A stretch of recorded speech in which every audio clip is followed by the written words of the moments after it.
আলী রাদিয়াল্লাহু আনহুর ঘটনা। আল্লাহ নবী বললেন শেষ রাতের বেলা, আগামীকাল বাদ ফজর আমি এমন একজনের হাতে পতাকা দিব যাকে আল্লাহও ভালোবাসেন, তার রাসূলও ভালোবাসে, যে নিজেও আল্লাহকে ভালোবাসে, রাসূলকে ভালোবাসে। সব সাহাবীরা আকাঙ্ক্ষা করলেন যে আমি হব সেই। উমর ইবনে খাত্তাব মনে করছেন আমি মনে হয় সেই সাহাবী। সকালে উঠে নবী সাল্লাল্লাহু আলাইহি ওয়াসাল্লাম বলছেন সাল্লাল্লাহু আলাইহি ওয়াসাল্লাম, আলী ইবনে আবি তালিব কোথায়? নামাজে আসেনি কেন? বলা হলো তার চোখ উঠেছে, চোখে অনেক প্রবলেম, চোখ ফুলে গেছে, কষ্টে আসতে পারেনি। ডেকে নিয়ে আসা হলো। নবী সাল্লাল্লাহু আলাইহি ওয়াসাল্লাম মুখের লালা থুতু এভাবে নিয়ে তার চোখে লাগিয়ে দিলেন। আলী ইবনে আবি তালিব বলছেন আগে এই চোখে যা দেখতে পারতাম না তাও দেখতে পারা শুরু। পতাকা দিলেন, খায়বারে যাও। খায়বারে নামুস দুর্গ জয় হচ্ছিল না। কোন দুর্গ? নামুস। খায়বারে যাও, ওখানে মারহাব একজন সেনাপতি আছে, ইহুদিদের বড় কমান্ডার। বলছে ওদেরকে আগে ইসলামের দাওয়াত দিবা, যদি ইসলাম কবুল করে যুদ্ধের দরকার নাই। ওই হাদিসটা এখানে এসেছে, লাউ ইয়াহদিয়াল্লাহু বিকা রাজুলান ওয়াহিদান খায়রুল লাকা মিন হুমুরিন নাআম। তোমার দাওয়াতে যদি একজন ইসলাম কবুল করে হকের পথে আসে, লালুট কুরবানি করার চেয়ে বেশি নাকি পাবে। এটা এখানে আসছে হাদিসটা। আর যদি দাওয়াত কবুল না করে জিজিয়া দিয়ে থাকবে, জিজিয়াও দিতে চায় না, তখন আক্রমণ করবে।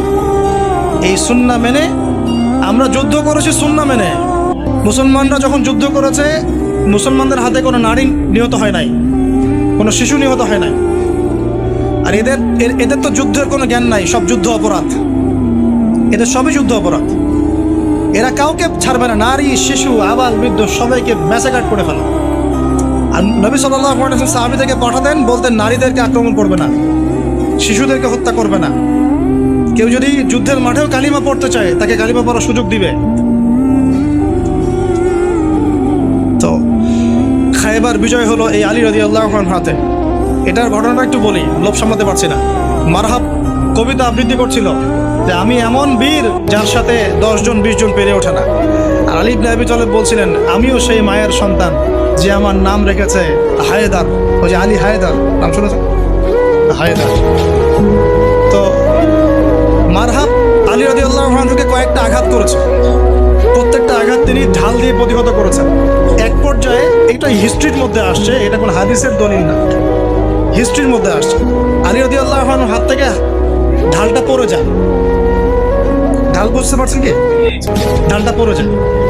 তখন খায়বারের লোহার যে দরজা, এই দরজার একটা কপাট বিসমিল্লাহ বলে আলী রাদিয়াল্লাহু আনহু খুলে ঢাল হিসাবে ইউজ করা শুরু করে। যে আলী হায়দার আসাদুল্লাহ, আল্লাহর সিংহ। আল্লাহ পাক তাকে এত শৌর্য বীর্য শক্তি দিয়েছিলেন বলার মতো না। মানে এটা বলতে গেলে আমরা আলাদা লেকচার লাগবে। আলী ইবনে আবি তালিবকে নিয়ে কথা বলতে হবে। মানুষ যার জীবনী পড়লে ঈর্ষা হয়।